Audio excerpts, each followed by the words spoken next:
পৌর শহরে ভোট আন্দোলন ছাত্রছাত্রীরা পরিষ্কার পরিচ্ছন্নতার কাজে নিয়োজিত। গোলাপগঞ্জ পৌর শহরে এই দৃশ্যটা আপনারা দেখছেন। এই পৌর শহরের মধ্যে মার্কেট, দোকান, রাস্তাঘাটে থেকে তারা ক্লিন করে যাচ্ছে। এইগুলো বাংলাদেশের ডিজিটাল আধুনিক পদ্ধতি যে গত 18 বছর তৈরিকার সরকার পতন হওয়ার পরে মানুষের মধ্যে একটি 18 বছরের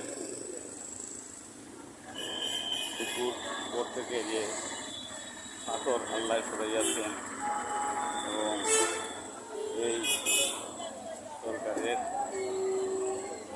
18 বছর তৈরিকার সরকারের যে বিপ্লব বাংলাদেশ চালিয়েছিল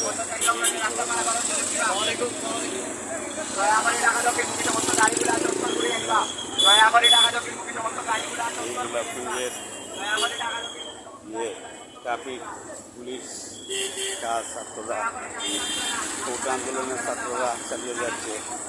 আজকে প্রত্যেকটা মসজিদে সকল শহীদের জন্য বাংলাদেশ জাতীয় দল বিএনপির পক্ষ থেকে দোয়ার আয়োজন করা হয়েছে এবং এই অবৈধ দামি রাতের বুকে সরকার শেখ হাসিনা পালিয়ে যাওয়ার পরে বাংলাদেশের মানুষ, তার উপরে মানুষের যে একটা শ্বাস নিঃশ্বাস ফলানো যে একটা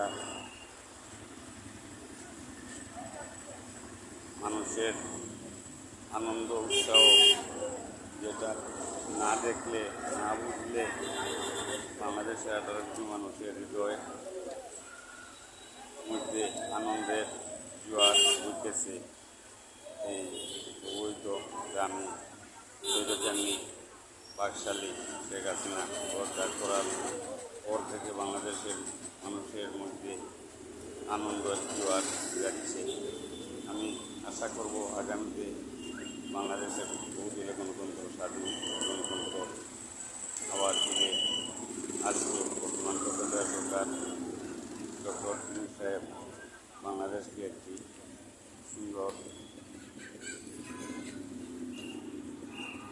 গণতন্ত্র উপহার এবং দুর্নীতিমুক্ত বাংলাদেশকে উপহার দিয়ে উনি প্রমাণ করবেন যে আমরা বাংলাদেশে মানুষ বিশ্বের মধ্যে মাথা উঁচু করে দাঁড়াতে পারি এবং গণতন্ত্র নিয়ে গৌরব করতে পারি এবং বাংলাদেশের জাতীয় দল সব গণতান্ত্রিক দলগুলো সাপোর্ট করে যাবে।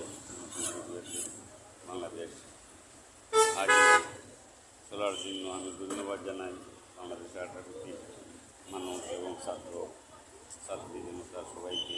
ইনশাআল্লাহ আগামীতে আমাদের বাংলাদেশের ভবিষ্যৎ এই ছাত্রছাত্রীরা বাংলাদেশকে দুর্নীতিমুক্ত বাংলাদেশ গঠন করবে। সালিম আহমদ চৌধুরী সভাপতি, সিলেট জেলা বিএনপির উপদেষ্টা, রায়না কাউন্সিল মহান মেমোরিয়াল কাউন্সিলের প্রেসিডেন্ট হিসাবে আপনাদের এসবি গোলাপগঞ্জ উপজেলার অ্যাম্বাসেডর। আপনারা সবাই বাংলাদেশে বিভিন্ন কাজ করে যান। নীতিগতভাবে দুর্নীতিবাজ যত আছে সবাইকে আপনারা সবাই এড়িয়ে চলেন এবং ওদেরকে প্রশাসনের কাছে শুরু করে শাস্তি দাবি আগামীতে আরও বহু রাশি বহু ধরনের আসতে পারে। এইগুলা দেখেও আপনারা সবাই